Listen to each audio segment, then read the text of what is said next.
के चरणों में नमन करती हूँ, मेरा नमन स्वीकार हो। सभी देवी देवताओं के चरणों में नमन करती हूँ, मेरा नमन स्वीकार हो।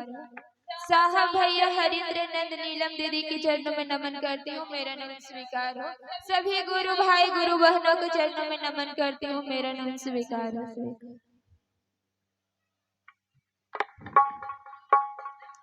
चर्चा में खिलल हमर नमवाए, शिव गुरु तोहरे